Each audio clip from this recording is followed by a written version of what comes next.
Ngasi numida wairam phongkhiba kangleipakhi mairagi pause digi maruoiba pau khara khangasaraka miyamda khudo tamjage Manipur da Haojik Erang leitre athuba matamda tangdu leitaba punsida hanjilaklagani thajai ami saha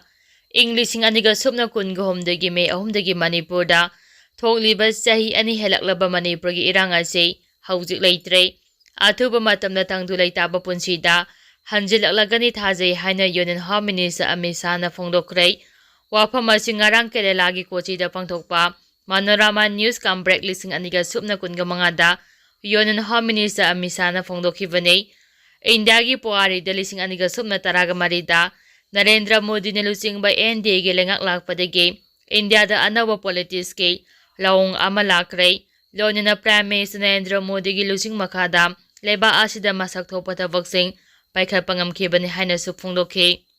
North East ke state singi manungda maru oina Manipur gi matangda Amisana makha taraduna phongdokhibada State asida BJP ne lusingba lengang na haukiba sahi taruk asida lengak sasan tawduna marase na lengak ke hariba matam aduda state asida ban strike amade Kanglup ki Erang na chingba amada laikide adubu madugi matungda court ge decision amana Manipur da Kanglup ki Erang tholakhibane Kanglup ki Erang asi state adugi opposition da lairiba party na lengak paikhiba matamda suthoke mamangda Kanglup ki Erang tholakhiba singe waroi simpurakna bhotnabada Sahi ama makhadagi ani makhai phawba jangke Haujik Manipur da shanti leire Erang leitre Ministry of Home Affairs na khanariba furup anigi mihusing unaduna shanti gi wari tunga na maridak hanna sanakrai athuba matamda Manipur da mahausagi punsi mahing hanjilaklagani haibagi achoba thajaba leire Manipur da thokliba Erang asi daramaga mari lenyade Kanglup ki Erang ni haike mahangna makhatana phongdokhibada North East State singi oina agreement kungi mathakta khuyek pinakrai masina maram oiraga miyoi lising taragi mathakta khusu khulai thadokna mahausagi punsida hanjinkrai santi gi wari sanaba haibasi khulai pairaga sanaba oithokloi wari sanasi hairabade insurgents singna hanana khulai thadokna framework ama semduna maduda wari sanaba haibasi aikhogi policy ni haina su phongdokhe makha tarakpa pauda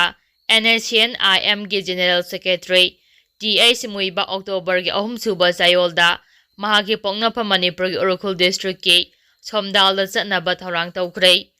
Bharat lengaka santi gi wari sanariba Nagaland gi lal haruf ama oiriba NSCN-IM gi General Secretary TH Muivah sai yangkhai gi matungda mahagi poknapham oireba Manipur gi Urkhul district ki somdalda chatnaba thorang tawkhrei haire North East Life ki report ama gi matungina NSCN-IM ge General Secretary TH Muivah sahi asigi October thagi ahum suba sayolda magi poknapham lamdam oiriba Manipur gi Urkhul district ki somdalda chanaba thorang tawri haina palle TH Muivah naga ningtam landa khong thangjingkhibadagi mahaki poknapham lamdam somdalda amuk phawba chatre handaki khongsat asina ahamba khongsat oigani haina su report aduna palle ningsingba yabade State asida Congress ki lengak leiringai matamda NSCN-IM ge General TH Muivah mahaki poknapham lamdamda laknaba thorang tawkhiba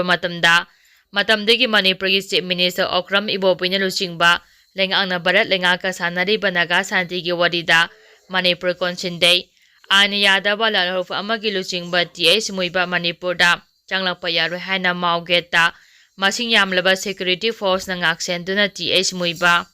Manipur da changlakpa thingkhibani athingba adu center lengaki makedegi handoknaba hairakhiba matamdasu matamdagi Chief Minister o Ibopina yakhidabaga loinana achobu Erang thokhibani amaramda masagi chai maugdraga mathoi suraba NSCN-IM gi TH Muivah chai asigi July thagi aroiba chayolda masana rakpadagi Nagaland gi Dimapur da leiba reference hospital haina su khangnariba Krishna Institute of Health Sciences and Research ki ICU de leka naramlaba matung masa fagalakpadagi tha asigi ahamba chayolda hospital dagi discharge tawkhibani makha tarakpa pauda social media da video ama viral oirakpadagi mahairoi ama tharu yanduna siramlei JAC semkhrei wakal khongjang changsingkhrei ngarang ayu pung 12 makha taba matamda Moirang police station ge manungjanba thangna pokpida mahairoi nupi macha ama masage mayumda tharu yanduna siramlei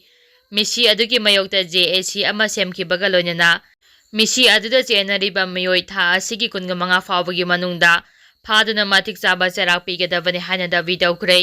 ꯊꯧꯗꯣꯛ ꯑꯁꯤꯒꯤ ꯃꯇꯥꯡꯗ ꯄꯥꯎꯆꯦ ꯑꯁꯤꯅ ꯐꯪꯕ ꯄꯥꯎꯒꯤ ꯃꯇꯨꯡ ꯏꯟꯅꯗꯤ ꯂꯩꯈꯤꯗ꯭ꯔꯕꯤ ꯅꯨꯄꯤ ꯃꯆꯥ ꯑꯗꯨꯒꯤ ꯃꯃꯤꯡ ꯔꯣꯖꯦꯂꯤꯌꯥ ꯀꯧꯏ꯫ LCM ꯍꯥꯏ ꯁ꯭ꯀꯨꯜ ꯃꯣꯏꯔꯥꯡꯗ ꯀ꯭ꯂꯥꯁ 9 ꯇꯝꯂꯤꯕꯤ ꯃꯍꯩꯔꯣꯏꯅꯤ꯫ ꯃꯍꯥꯛ ꯉꯔꯥꯡ ꯃꯁꯥꯒꯤ ꯀꯥꯗ ꯊꯧꯔꯤ ꯌꯥꯟꯗꯨꯅ ꯂꯩꯔꯝꯕꯗꯒꯤ ꯏꯃꯨꯡ ꯃꯅꯨꯡꯒꯤ ꯃꯤꯑꯣꯏꯁꯤꯡꯅ ꯊꯦꯡꯅꯔꯛꯇꯨꯅ ꯀꯝꯃ꯭ꯌꯨꯅꯤꯇꯤ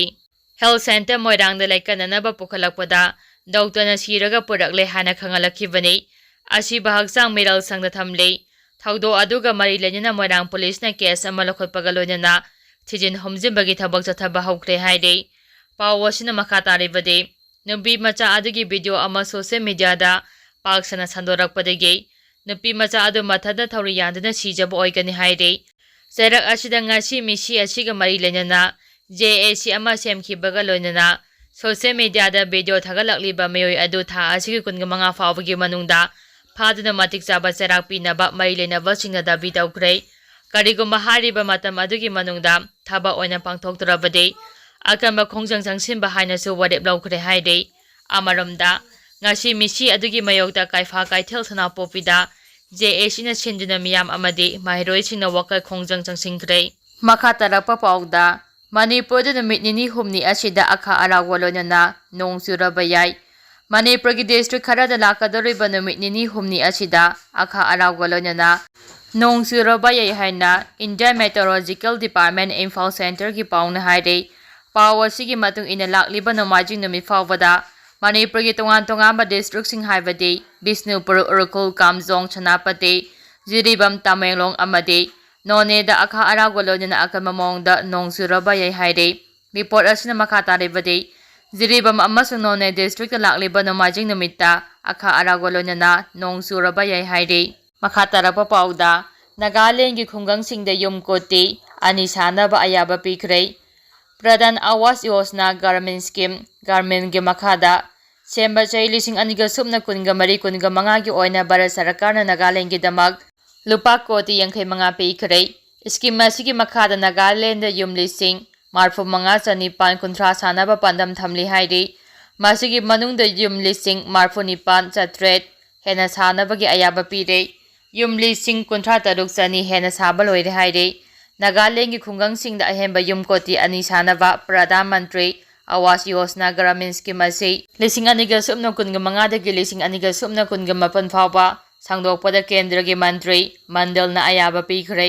ꯋꯥꯐꯝ ꯑꯁꯤ ꯍꯟꯗꯛꯇ ꯂꯣꯛ ꯁꯚꯥꯗ ꯀꯦꯟꯗ꯭ꯔꯒꯤ ꯔꯨꯔꯦꯜ ꯗꯤꯚꯦꯂꯞꯃꯦꯟꯠ ꯑꯦꯟড ꯄꯟꯆꯥꯌꯦꯇꯤ ꯔꯥꯖꯀꯤ ꯁ꯭ꯇꯦꯠ ꯃꯤꯅꯤꯁꯇꯔ ꯆꯟꯗ꯭ꯔꯁꯦꯈꯔ ꯄ꯭ꯔꯦꯃꯥꯅꯟꯗꯅ ꯐꯣꯡꯗꯣꯛꯈꯤꯕꯅꯤ꯫